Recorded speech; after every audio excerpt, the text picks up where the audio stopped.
சங்கீத புஸ்தகம் 41 சங்கீதம்.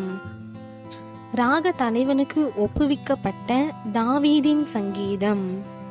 சிறுமைப்பட்டவன் மேல் சிந்தை உள்ளவன் பாக்கியவான். தீங்கு நாளில் கர்த்தர் அவனை விடுவிப்பார். கர்த்தர் அவனை பாதுகாத்து அவனை உயிரோடே வைப்பார். பூமியில் அவன் பாக்கியவானாயிருப்பான். அவன் சத்துருக்களின் இஷ்டத்திற்கு நீர் அவனை ஒப்புக்கொடீர். படுக்கையின் மேல் வியாதியாய் கிடக்கிற அவனை கர்த்தர் தாங்குவார்.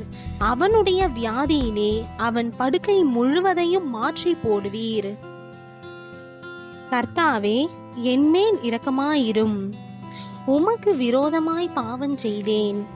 என் ஆத்துமாவை குணமாக்கும் என்று நான் சொன்னேன். அவன் எப்பொழுது சாவான்? அவன் பேர் எப்பொழுது அழியும் என்று என் சத்துருக்கள் எனக்கு விரோதமாய் சொல்லுகிறார்கள். ஒருவன் என்னை பார்க்க வந்தால் வஞ்சனையாய் பேசுகிறான். அவன் தன் இருதயத்தில் அக்கிரமத்தை சேகரித்து கொண்டு தெருவிலே போய் அதை தூற்றுகிறான். என் பகைஞர் எல்லாரும் என்மேல் ஏகமாய் முணுமுணுத்து எனக்கு விரோதமாயிருந்து எனக்கு பொல்லாங்கு நினைத்து தீரா வியாதி அவனை பிடித்து கொண்டது. படுக்கையில் கிடக்கிற அவன் இனி எழுந்திருப்பதில்லை என்கிறார்கள். என் பிராண சிநேகிதனும் நான் நம்பினவனும் என் அப்பம் புசித்தவனும் ஆகிய மனுஷனும் என்மேல் தன் குதிகாலை தூக்கினான்.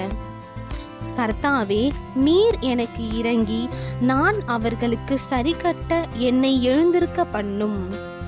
என் சத்துரு என்மேல் ஜெயங்கொள்ளாததினால் நீர் என்மேல் பிரியமாயிருக்கிறீர் என்று அறிவேன். நீர் என் உத்தமத்திலே என்னை தாங்கி என்றென்றைக்கும் உம்முடைய சமூகத்தில் என்னை நிலைநிறுத்துவீர். இஸ்ரவேலின் தேவனாகிய கர்த்தர் அனாதியாய் என்றென்றைக்கும் உள்ள சதா காலங்களிலும் ஸ்தோத்திரிக்கப்படத்தக்கவர். ஆமேன், ஆமேன்.